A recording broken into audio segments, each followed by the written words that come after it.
சதகா என்பது அல்லாஹ்வுக்கு ரொம்ப பிடித்தமான ஒரு வணக்கம். ஒன்றை தெரிந்து கொள்ளணும். அனகசமாலும் மின் சதகத்தின் நபி ஸல்லல்லாஹு அலைஹி சொல்லுவாங்க, தர்மம் கொடுக்கறதுனால பொருள் ஒருபோதும் குறையாதுன்னு சொன்னாங்க. தர்மத்தினால பொருள் குறையாது.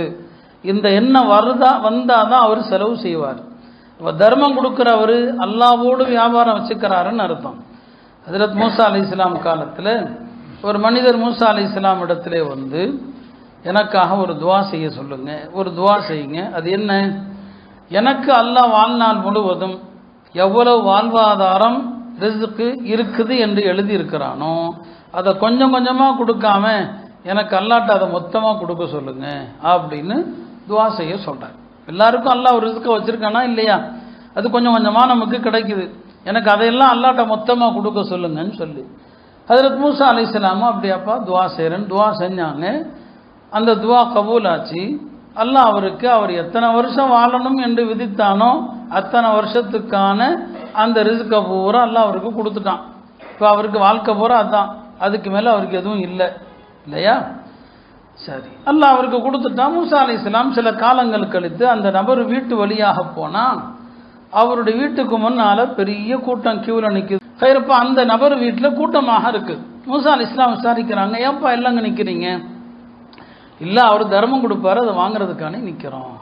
இப்போ மூசா அலைஹிஸ்ஸலாம் யோசிச்சாங்க, இவன் தர்மம் கொடுத்தா இவனுக்கு தான் வாழ்க்கை பூரா உள்ளதை அல்லாஹ் கொடுத்துட்டான், இவன் தர்மம் கொடுத்தா குறைஞ்சி போயிருமே, அப்போ என்ன செய்வான், மீதி காலத்தை எப்படி ஓட்டுவான்னு நினச்சிட்டு போயிட்டான்.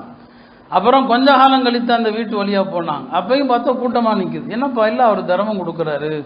இப்போ மூசா அலைஹிஸ்ஸலாம் உள்ளத்தில் சந்தேகம் வருது, எப்படி இவன் தர்மம் கொடுத்தா இவனுக்கு எல்லாம் காலியாக போயிருமேன்னு சொல்லி அல்லாட்ட கேட்குறாங்க, எல்லாம் எப்படி இவனுக்கு நீ எல்லாத்தையும் கொடுத்துட்டியே, இவன் எல்லாத்துக்கும் அள்ளி அள்ளி கொடுக்குறானேன்னு சொல்லி அல்லாஹ் சொன்னான், அவன் என்னோட வியாபாரம் செஞ்சுக்கிட்டு இருக்கிறான், என்னோட வியாபாரம் செய்கிறான். ஏன்டா 1க்கு 10 தான் குறைஞ்சது, 1க்கு 10. அவனுக்கு வாழ்க்கை பூரா தேவையானதை நான் கொடுத்தாலும் அவன் தர்மம் கொடுக்க கொடுக்க ஒவ்வொரு தர்மத்திற்கு நான் 10 மடங்கு திருப்பி நான் கொடுத்துக்கிட்டே இருக்கிறேன். தர்மங்கிறது திருப்பி வரக்கூடியது, ஞாபகம் வச்சுக்கணும். தர்மங்கிறது பாக்கெட்ல இருந்து காலியாகிறது இல்லை, தர்மங்கிறது திரும்பி வரும். 1 இல்லை 10 வரும், குறைஞ்சது 10, அதிகபட்சம் 700.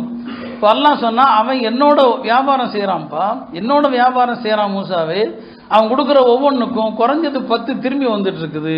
எனவே அவனுடைய வாழ்வாதாரம் காலியே ஆகாதுன்னு சொன்னான். இதுதான் நீங்கள் தர்மத்தை பற்றி தெரிய வேண்டிய விஷயம். என்ன? தர்மம் கொடுக்கறதுனால ஒருபோதும் நம்முடைய செல்வம் என்னவாகாது, காலியாகாது. எனவே அதிகமாக தர்மம் கொடுக்கணும்.